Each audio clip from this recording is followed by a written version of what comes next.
All right, good evening, everyone. Welcome. I'm Moira Anderson, and I have the pleasure of serving as Associate Director of Public Programs here at Crystal Bridges Museum. And it is an absolute joy to welcome you to this opening performance that's going to kick off our Dirty South weekend here at Crystal Bridges.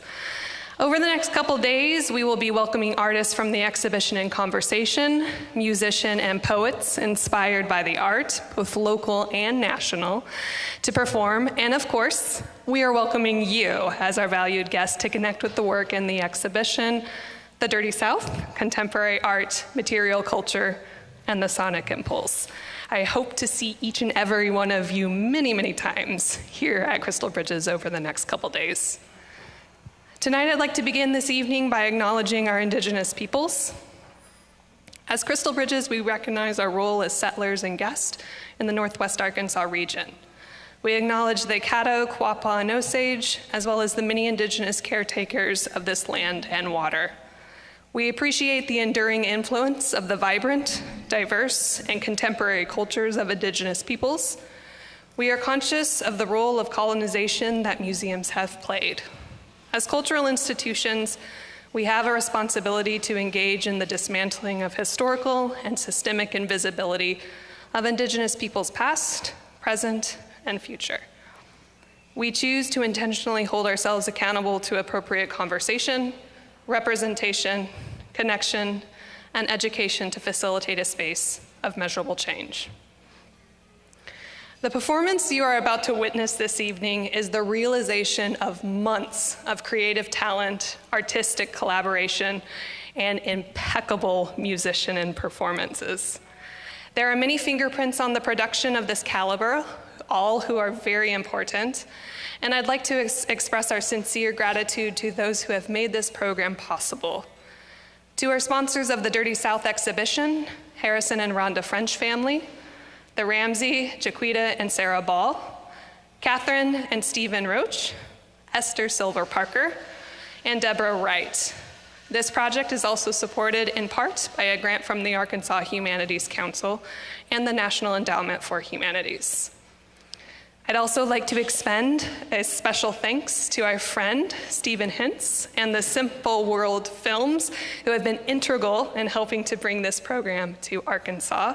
There is a fantastic after party that I hope that you all go to, planned following this performance.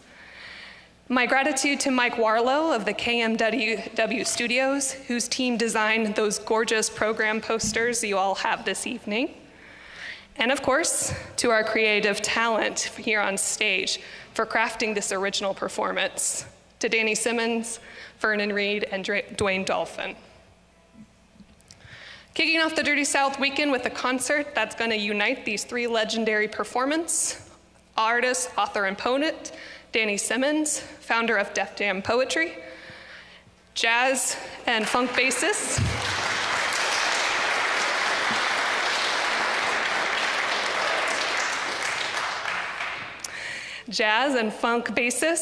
Dwayne Dolphin,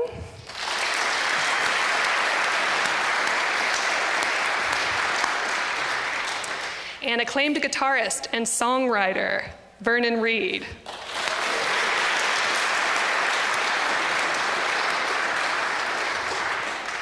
They're joining us tonight to premiere a new work that was created just for the museum that was inspired by Slugs Saloon, which you can see recreated in the Dirty South exhibition, and a tribute to the prolific writer Greg Tate.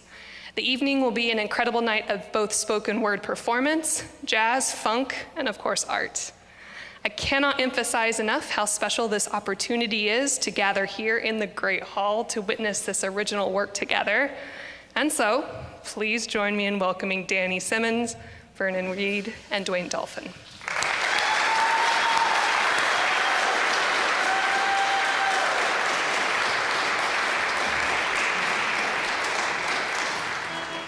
I guess I should say something besides just jumping into a poem or so. Thank you, Thank you everybody for coming out, and Crystal Bridges for inviting us, and Steve for making all this happen. When he called me up and said, "Would you like to come to Arkansas?" Yeah, okay. And he started explaining that the Dirty South exhibition, which I had been hearing about, and I have the book, and I've met the curator of this many, many times over the years, and I was honored to be asked to come down here. And then as soon as I got off the plane, something in the air, I'm allergic to it. I've been sneezing and sniffling ever since. So hopefully we'll get through this without a whole bunch of sneezing and sniffling. I think it's all this great outdoors here. So we're just gonna start up. This is the first time that the three of us have been together. I've read poetry with Vernon, I've read poetry with Dwayne, but this is the first time we've been together, and this is the first time these two cats met. So this is sort of extemporaneous, but I think we did a little rehearsal earlier, and it sounded pretty good, right? Yeah. I thought so. We're gonna start out with a poem called East of A for Slugs and the Electric Circus, which was another club, a little more psychedelic down in the Lower East Side back in the 60s and the 70s. And so I wrote a poem especially for this performance. Let's hit it, guys.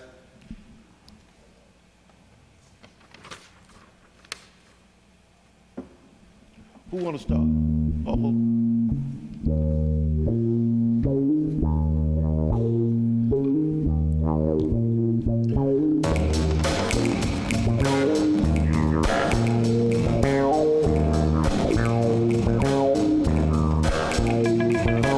East of A. I say down before Avenue B and 11th Street back in the day, before I went into recovery and Variety Show America came calling, there was a culture and a place for a home in my head for the buzzing of bees just to rest and to be bright blazing freedom. I got this memory of raw magic and powder, stuck to cracky concrete like poetry loosed in volleys of large caliber bullets that sailed on and on and on and disappearing into the dark night, calling for liberation and shit. Poetry flat blasting racial memory buried deep in the stomachs of young men who cried and died from the dope that was too good on those downtown streets. Those streets that hug faded graffiti, all too tight to breathe. I say all too tight to breathe. I say liberation and shit.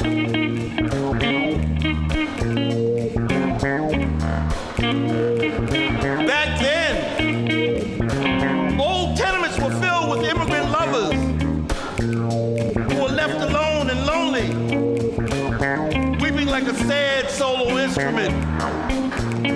I say revolution and shit. I heard jazz and slugs played down there, seeping from the space between mortar and concrete and the bricks that connects us all, those bricks that still remember me.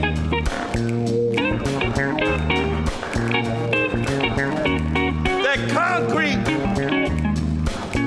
that still remembers me. When I forget who I am, when I forget who I am, I say revolution and shit.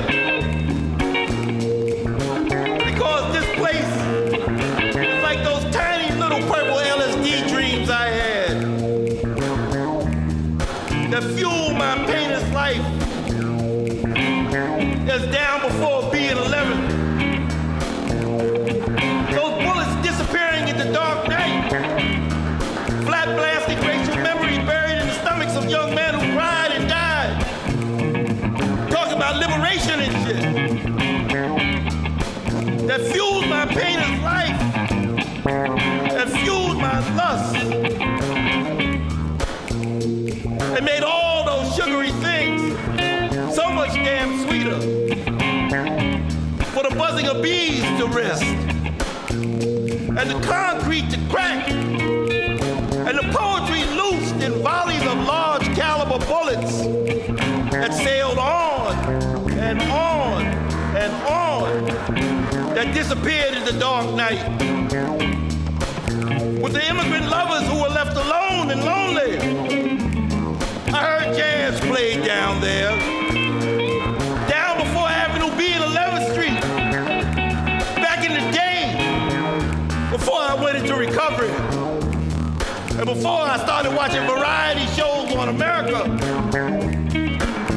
It's my memory of the raw magic and the powders that laid stuck to cracking concrete, like this poetry that I'm losing in volumes of large caliber poetic bullets that sail on and sail on and sail on and bury themselves into the stomachs of young men that hug faded graffiti all night long, all too tight to breathe. Old tenements filled with immigrant lovers left alone and lonely, weeping like a sad solo instrument. I heard jazz played down there, seeping from the space between mortars and bricks that connects us all and still remembers me. That still remembers me when I forget who I am. Because this place is like my tiny purple LSD dreams that still fuel my painter's life and lust and makes all those sugary things I love so much that much sweeter. Thank you.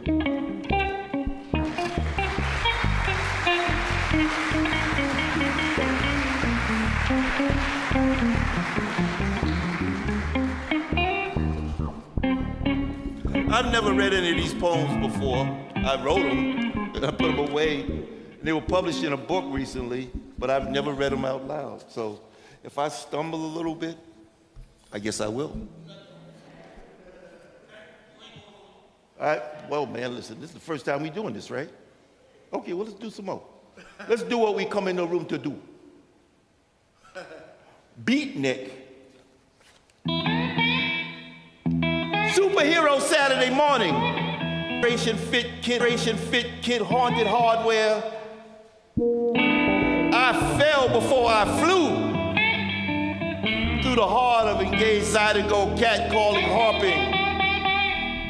To your rescue from sputtering villainy and hard-hearted Hannah and her horde of laceless sneakers. They harbor the hordes of smiling men that dance the cha-cha, men that dance the Lindy Hop. This poem is for the Beatles, the Hustle, the Electric Slide, to Queen, to the Doors, to Crosby, Stills and Nash, to holy Jimi Hendrix, to the beat, y'all, to the twist, and please call me and don't text. It was Superhero Saturday saturation that filled me with haunted hardware, with men who dance the cha-cha, the Lindy Hop. This is to the Beatles, to the Doors, to Janis Joplin, to holy Jimi Hendrix, to the beat, y'all, to Run DMC, to the beat, y'all. Please call me, don't text. Thank you.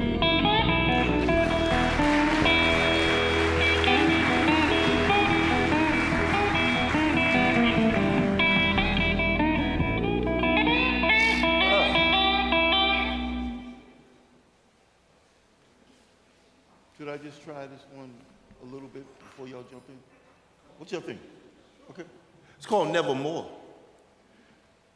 My bruises lay down in the middle of the road, obstructing heavy traffic, having temper tantrums, weepy wailing, pork rind, breath dangerous, stabbing sidewalks, rumble, ragged and rabble. I am seen from a side-eyed black gaze, a jazz riff slowly drifting away. Shopping thrift needy in secondhand stores. I'm all the time sweet and dizzy and dreaming drunk. I must compose myself. I'm all over the place. In tiny side places, in dark basements. I need to settle down, good fellow, in your shimmering reflection. Like Russell, sit lotus style and chant and breathe until I'm breathless no more. We rise marching, cresting hilltop, Black Lives Mattering with pipes and guns, and break out into distractful, historical rhetoric like my first poem, Flying Away. The burning of downtown black businesses still smoldering nigh on a century more, as the tales are now told on HBO.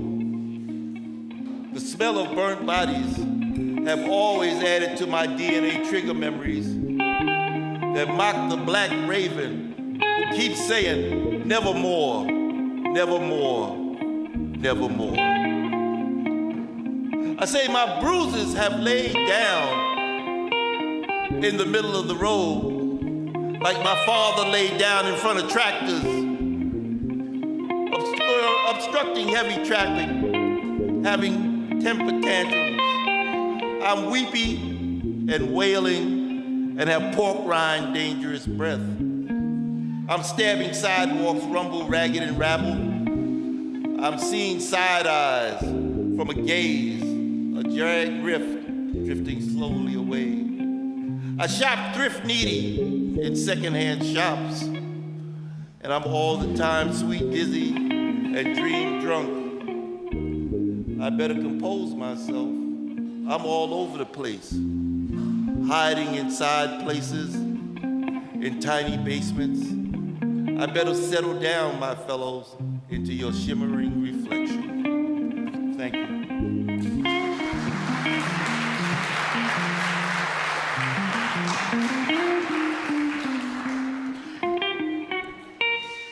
Let me just listen to y'all for a second.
I live in Philadelphia, where there's an opioid heroin crisis going on. It can't be ignored. The murder rate is spiraling. Young people are dying. And people flock from all over the country to a neighborhood called Kensington to buy drugs. This poem is called Brotherly Love and Sisterly Affection because that's what they call Philadelphia, the city of brotherly love. Skip, skip, skip to my loo. Over those cracks that broke mama's back, past Jimmy cracking corn and not caring. Winds blown down Philadelphia alleys, clogging them with weed, a neglected possibility. I'm all over the place, freestyling, jacklegging, preaching the heresy of false history, pounding my chest, echoing bile, spewing, channeling, screaming America. The Minutemen came marching late across town from Old City to North Philly, Killadilla, Erie Avenue, where the cheesesteaks taste so much better late night after the shooting stops and the stripper fun begins.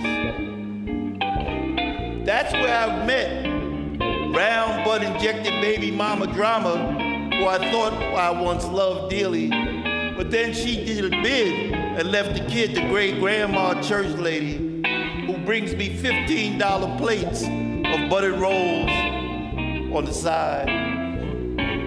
I settled in from Brooklyn, well steering south from the quiet ride of the deep dawn in Kensington dumpster fire.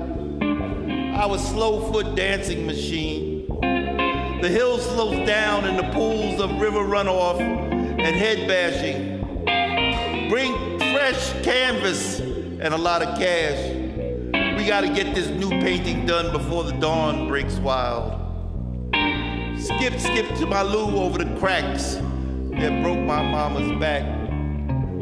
Past Jimmy cracking corn and really not caring at all. I'm all over the place, freestyle, jacklegging, preaching.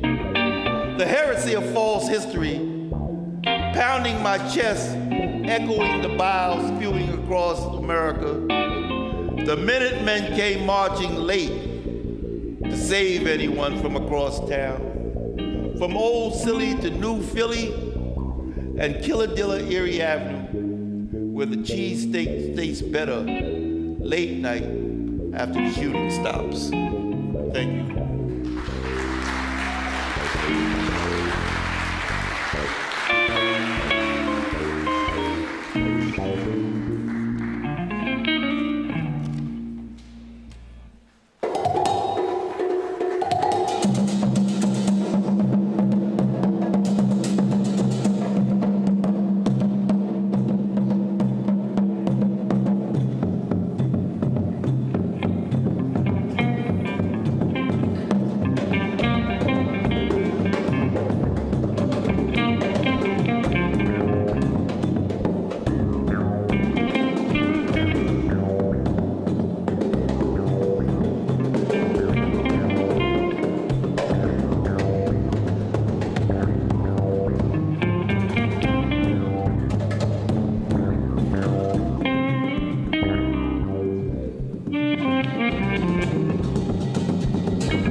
America's handbasket full of lies. We were hacking up phlegm and shame, and she wasn't right for the fight, and surrendered open and exposed her true self as a harlot looking for a sneak peek on life on the other side of her track marks. So here's where Great Greasy smacked that ass. He left rehab and grabbed a spike and a gun and went underground. The revolution is going to come. I say the revolution is gonna come. I say the revolution gonna come because there's still a bill sitting on the table. There's still a bill sitting on the table. We got our bills sitting on the table to be paid when the revolution comes. We thought this was a cockfight, but it ain't right. We talking about our freedom here and there when the revolution comes. Because the bill is on the table. The bill is on the table. I'm going to fast forward to the whodunit ball. The bill is on the table. Revolution and liberation. The bill is on the table.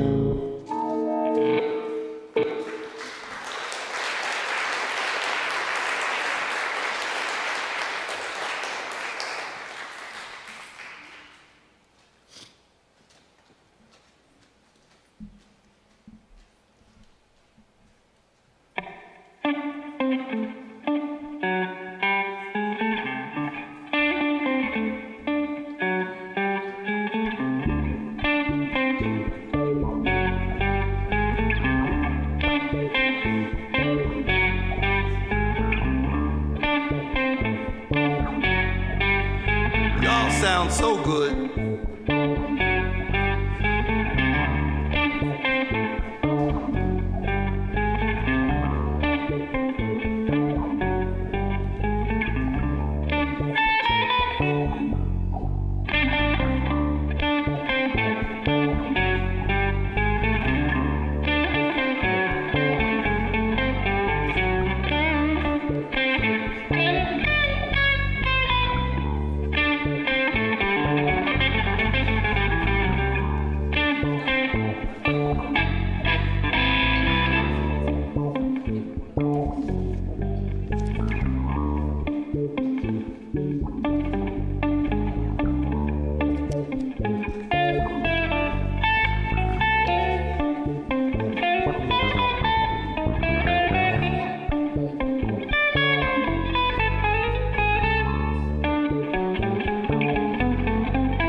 My dog barks.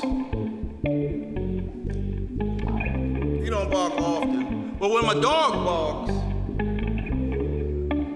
my blisters won't break or run from the rivers of lashes and bristling reckless eyeballs that roll my every inch that sweat me for my intentions.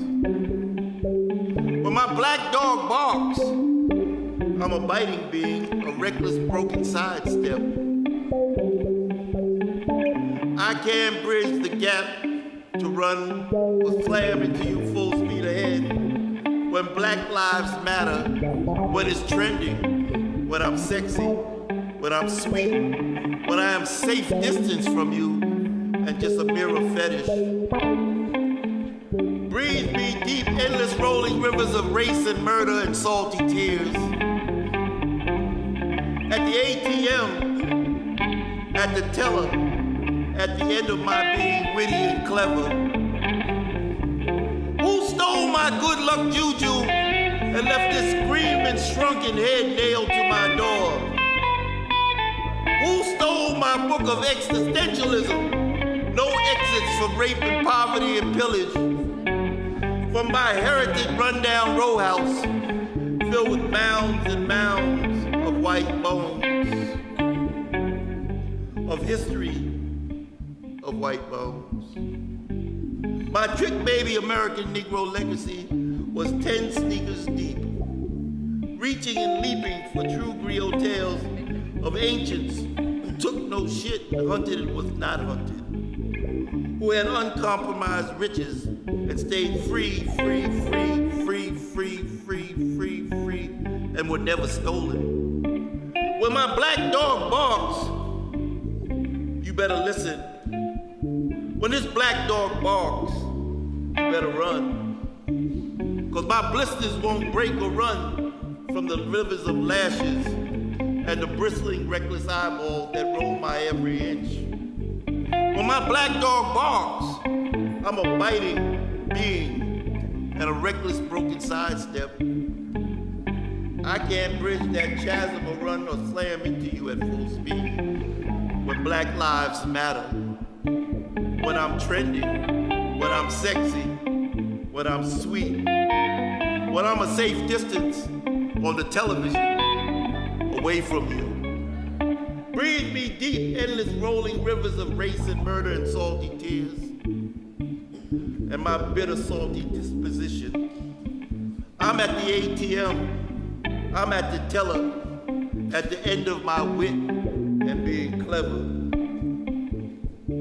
You know, when my black dog barks, you better listen. I say, when this black dog barks, I think you better run. Because this row house I found was filled with mounds and mounds and mounds of bleach white old bones.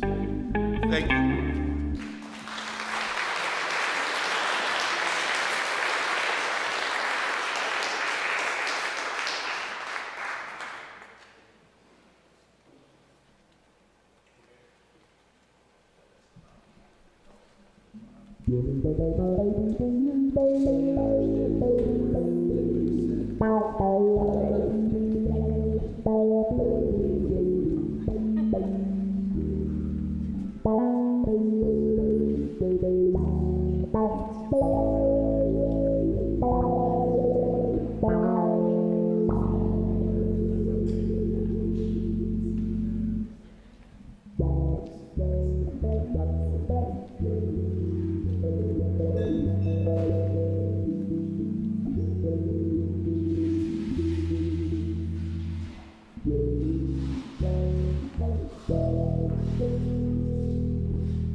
I think it's so nice to hear some different creative music that we don't hear on the radio anymore. When people get together and jam and stuff like this comes out, it really gives hope that the creative impulse is still alive and not everything is record company cookie cutter. And so when we hear stuff like this, it's really, really special. I'm really happy to be a part of this with you guys.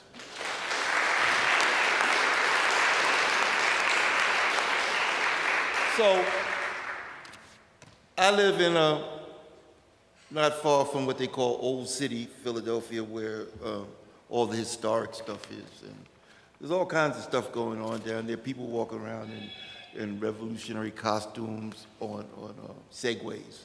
So guys with tri-corner hats on Segways lead tours around the neighborhood. And horse-drawn buggies come down my street sometimes with guys in those same streets, and people dressed up like it's The Handmaid's Tale, women dressed up like it's The Handmaid's Tale. And then they walk past all these kids from all over the country who are standing on corners panhandling because they're struck out on drugs. And the police presence is heavy in parts of Philadelphia. And they have streets named like American Street. And on the corner of American Street is a young man who stops cars and has a sign, "Can you please help?" And you imagine he's probably from someplace like Arkansas, some nice house like this, who's now sleeping in a tent, strung out, and don't know what to do, and begging for change in Philly. And so it's called, I wrote a poem about this juxtaposition of what's going on, the image that they're projecting for the city and for some of what's really going on with some of the people there. And then the poverty. Philadelphia is on the rise, and there are $1 million homes being built every day, and it's one of the poorest cities when you cross a certain line, and people are impoverished. And every morning for the last 10 days, I post on Facebook. I wake up and I look at the news, the Philadelphia news, and then somebody else got shot and got killed. And so I post every morning with my good morning to everybody. The next post in Philadelphia is right on course for somebody else getting shot and killed, some young person, some 14-year-old, some 10-year-old. Last week, a 14-year-old and a 10-year-old beat a 73-year-old man to death for the fun of it with a traffic cone. And so that's the type of thing that goes on in a city that's promoting 1776 and the revolutionary history. So it's just the juxtaposition just is so apparent in there. So I wrote a poem. I don't even know when I wrote it, but like I said, I've never read any of these poems before. I wrote them and I gave them to my publisher, and he just shot them back at me. It's called Philadelphia Freedom. I fell into a crack on American Street in Philadelphia, down by the riverside, where I laid my body down, and he copped some dope, and he was sick. Blue black blazers singing my doo-wah diddy-diddy cup in hand. Off and far downtown old city, they crawl off of buses to squeeze themselves into the Liberty Bells crack. Pirates for pictures and flag songs, hungry for phrases of history, and then the Negroes running back to North Philly with freedom in big buckets and cobbler's slick shoes clacking on old streets, driving weary horses, winding back to painful dung-filled stables. Here I found the American Revolution lauded along row houses filled of crushing poverty and musket shots ringing out and finding worn, torn black bodies. Here the Declaration of Independence is on display, the proud, the free, the brittle paper of American dreams, the home of weary horses pulling carriages of broken America to tourist buses filled, headed to all points tangent from the center of our burden. Philadelphia Freedom, the song that blares from rooftop speakers as we plan for the new American Revolution, as we come to the Congress of hell or high water. I fell into the crack on American Street in Philadelphia, down by the riverside, where I laid my body down, dope sick, blue black blazers, singing my diddy-wah diddy with my cup in hand. Thank you.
So like I said earlier, this is all extemporaneous. We'd never played together. We never done anything here. It sounds damn good to me.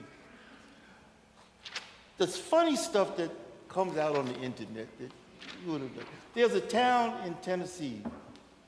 It's called Dead Negro Hollow, Tennessee. Huh? No? It used to be Dead.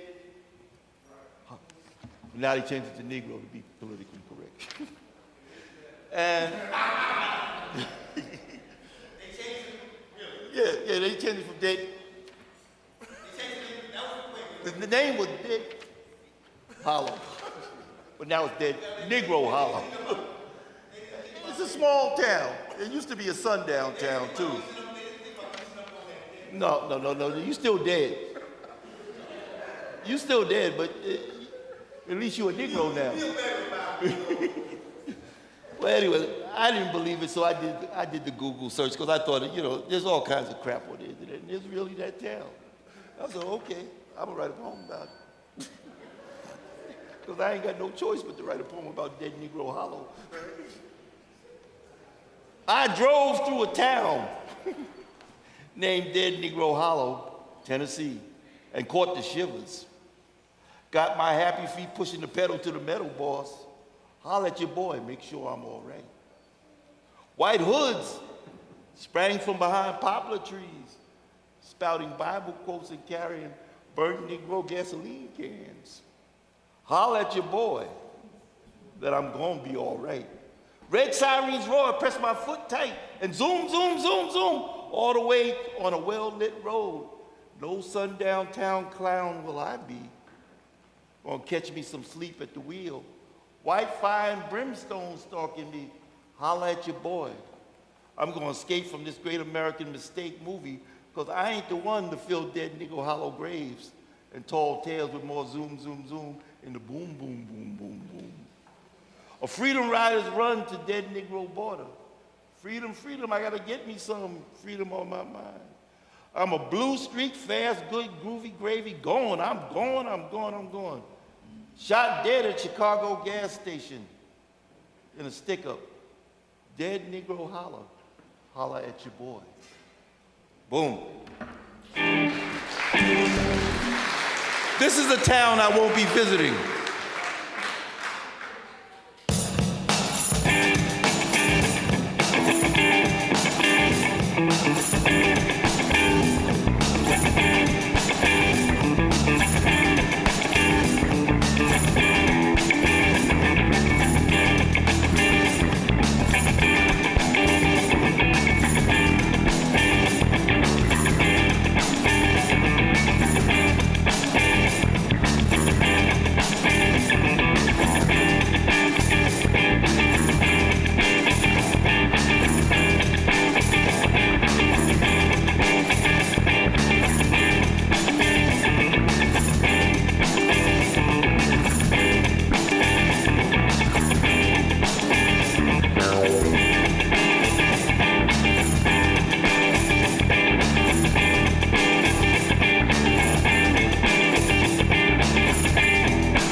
Of course he would have. He would have slid across the floor. So, let me see. Back when was then, and they were here. For my friends who are no longer here. I saw my homie dripping from gun barrels in front of the dope spot. We was third grade friends, ducking deeper dizzy dreamscapes on rough-ridden roads, hell-bound singing freedom songs like they was Motown, trying to make it home before street lights and wine-swilling yellow moonlight. We grew apart like tree limbs, reaching on their own towards the morning light. They crept like moss on blight, and I embraced the dream and my first pair of combat boots. Bullets, berets, and thrusting fist hunger had me begging on street corners for all power to the people. Swimming against the current, black, angry, and defiant tide. Late for class, brilliant, busted with the doogie stalking my every step. Mind blown and gone, and weepy to long distance running, and our fun was over. I came home no worse for wear, after long, hot summers of wanting and waiting, only to find you lost to my children's memory and my first slap 5. It's no shame to miss you like we did. It holds me together in moments of despair when I sit and stare into the abyss of those graves that shouldn't have been. I saw my homies dripping from gun barrels in front of the dope spot. We were third grade friends. Thank you.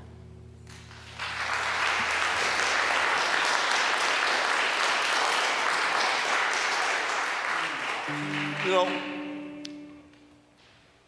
when I grew up, I guess in the 60s, you know, there was a lot of hope.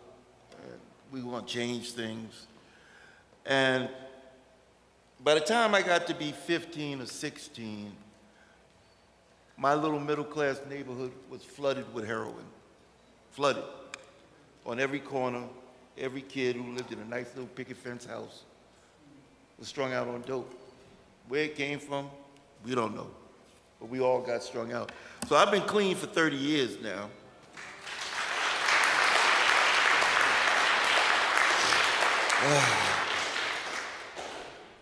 But a lot of my friends, brilliant people, really brilliant. One was a lobbyist, he died. A lot of them died from AIDS because when I stopped, they continued. I stopped what they didn't stop, but then I still got high on everything until I finally stopped in the mid-30s. But a lot of people died. There's about 3 or 4 of us left. And we talk about the people who are gone from either AIDS or actual addiction or their livers caught up with them.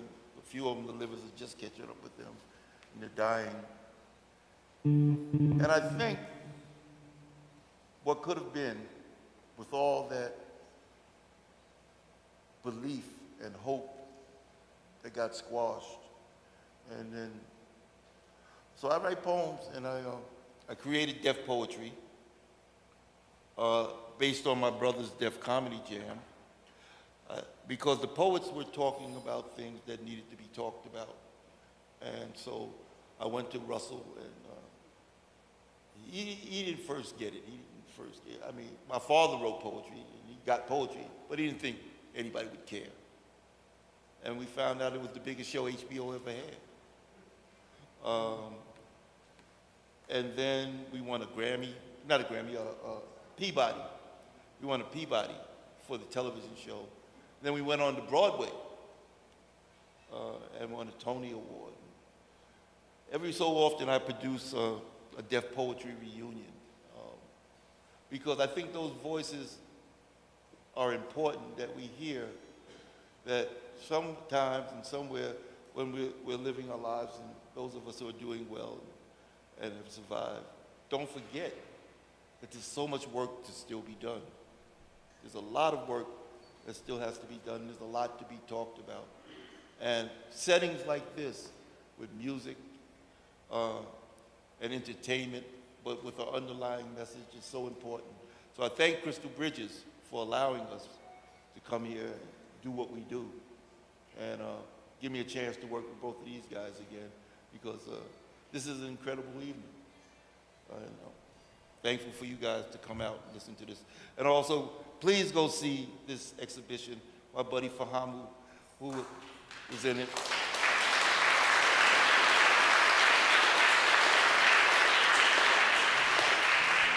And so many friends of mine, you know, the internet is an amazing thing. It's connected me to artists all over the country that I would have never met. And so many of them are in this show that I admire. So beyond this opening for this is the weekend of the Dirty South exhibition, and you must see it. It's a must see. I bought the book, and now I'm actually going to get a chance to see the exhibition, hang out with my buddy over here, and have a good time for the rest of the weekend.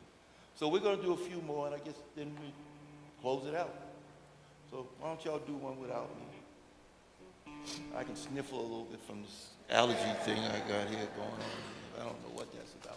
But anyway, let's hit it.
I'm going to read the first poem that I read without any accompaniment, the poem for Slugs and the Electric Circus.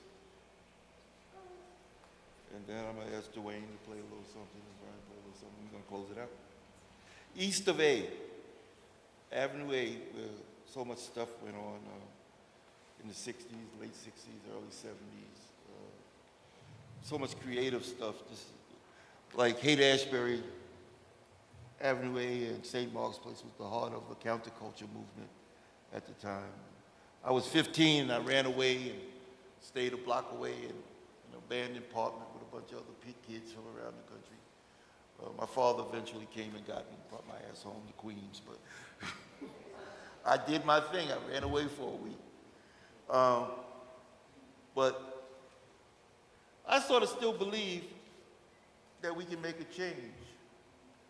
You know, we used to believe that things were imminent change, but it looks like it's going to take a little more work than wanting it to. It looks like we're going to have to get involved and make that change and be the change that we want to be. But this is for back then and the magic that was going on the Lower East Side, in the village. And I collect old newspapers, underground newspapers. I have thousands of them. And every city across the country had an underground newspaper. This morning I had one from Lawrence, Kansas called Vortex. And yesterday I had one from Atlanta called, I buy them on eBay in different places, called The Great Speckled Bird. And I read about all the movement and the changes people were trying to make back then. And I wonder what the shift was that stopped all of that and how we can restart believing in each other and doing things to make sure that we have a better future than we have right now. East of A for Slugs and the Electric Circus, where I saw Jimi Hendrix come and party at the Electric Circus. I didn't speak to him, I was scared. I was 16 or 15, I was like, that's Jimi Hendrix.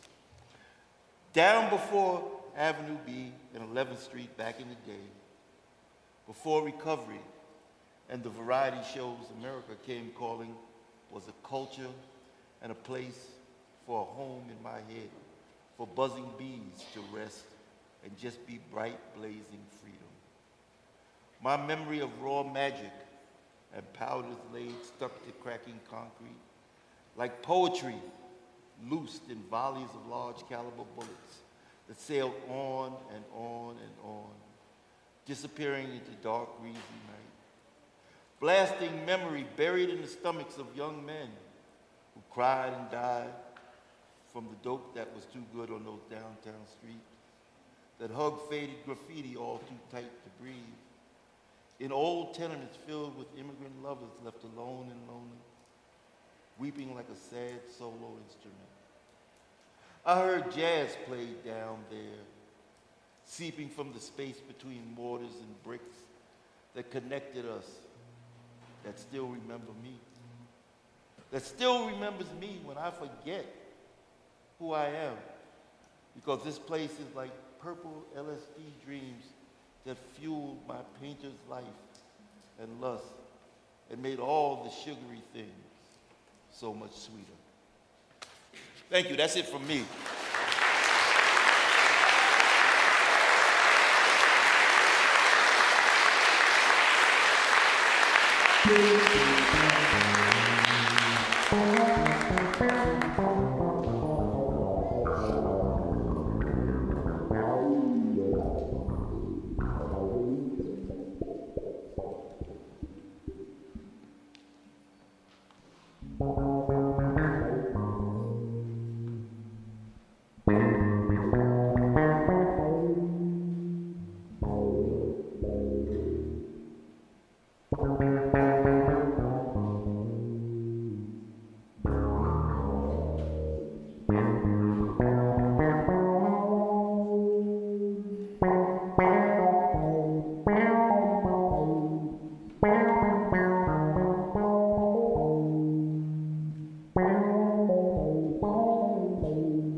Dwayne Dolphin. Vernon Reid. I'm Danny Simmons.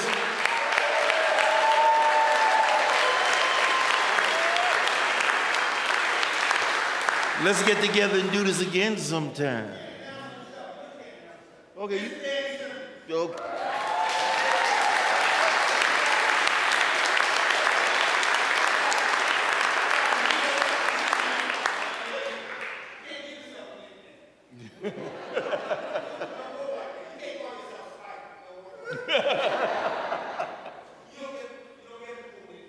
Okay. I hear that. Put it on me, man.